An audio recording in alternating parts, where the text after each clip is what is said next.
Когда казалось бы, что мы уже немножко приелись к 4-му сезону, он особо ничем не удивляет, и уже можно сделать вывод о том, что это самый что ни на есть проходной сезон. Konami все-таки оживают, анонсируют небольшое обновление, а вместе с ним, скорее всего, нас ожидает обновление контента, в частности, кампаний. Поэтому давайте в сегодняшнем ролике обсудим все это дело поподробнее, также обсудим, что успели добавить сегодня, но это так вкратце. Устраивайтесь поудобнее, не забывайте про привычную активность в виде лайков и комментариев, и обязательно подписывайтесь на канал с колокольчиком, если находитесь здесь впервые.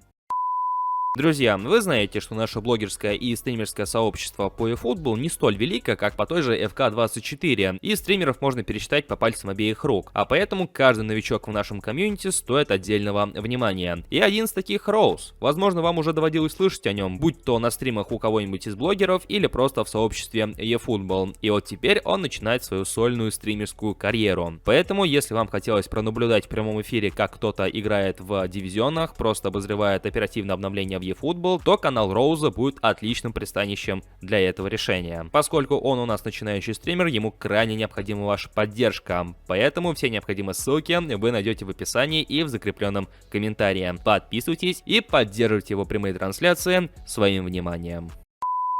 Помимо того, что сегодня Konami обновили паки и некоторые ивенты в игре, они также уведомили игроков о том, что в четверг нас ожидает небольшое обновление до версии 3.3.1. Исходя из этого, уже можно сделать вывод о том, что обновление не будет глобальным, оно не привнесет каких-то новых функций, глобального контента, а скорее всего послужит таким знаменателем, который ознаменует собой обновление кампании, а вместе с ней и изменение некоторого контента. Ну, в частности, если мы обратим внимание, то бразильская компания в целом, который и посвящен 4-й сезон, медленно, но верно подходит к своему завершению, а поэтому на смену ей должно прийти что-то другое. Что именно, пока что неизвестно. Но хотя уже ходят предположения, что возможно это будет связано с Баварией, поскольку у нее в этом году не то ли юбилей, не то ли еще какой-то праздник. И учитывая, что нечто подобное было во времена PES 2020, то вполне вероятно, что нечто подобное произойдет и сейчас, только уже в eFootball. Однако загадывать не буду, поскольку подобные предположения, они действуют 50 на 50, возможно сбудутся, возможно нет, поэтому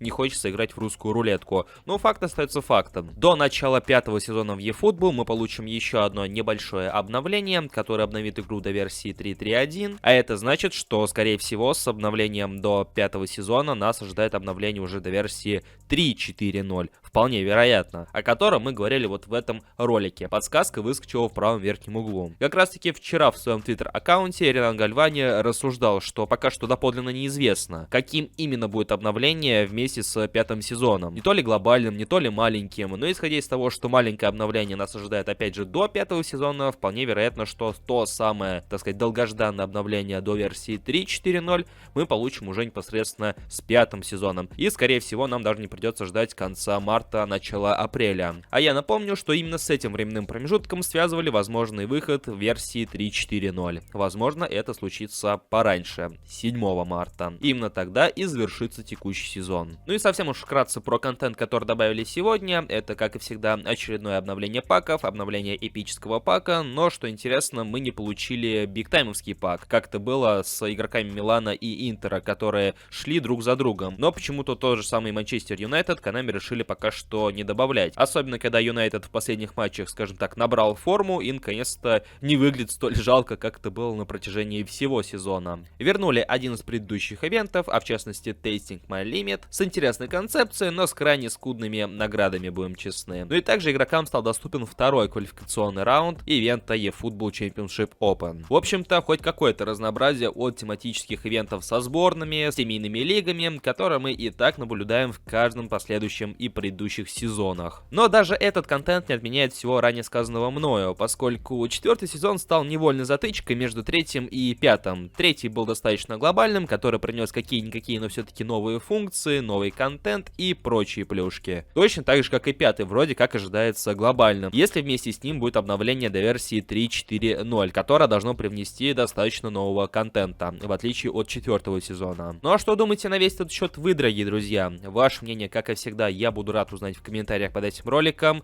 Не забывайте также поддерживать ролик своими лайками, поскольку именно от вашей активности зависит продвижение ролика YouTube. Ну и если вы здесь впервые, то подписывайтесь на канал, прожимайте колокольчик, чтобы не пропустить следующие видео на этом канале. У меня же на сегодня все. Я всех благодарю за просмотр и желаю вам всем удачи. До скорых встреч!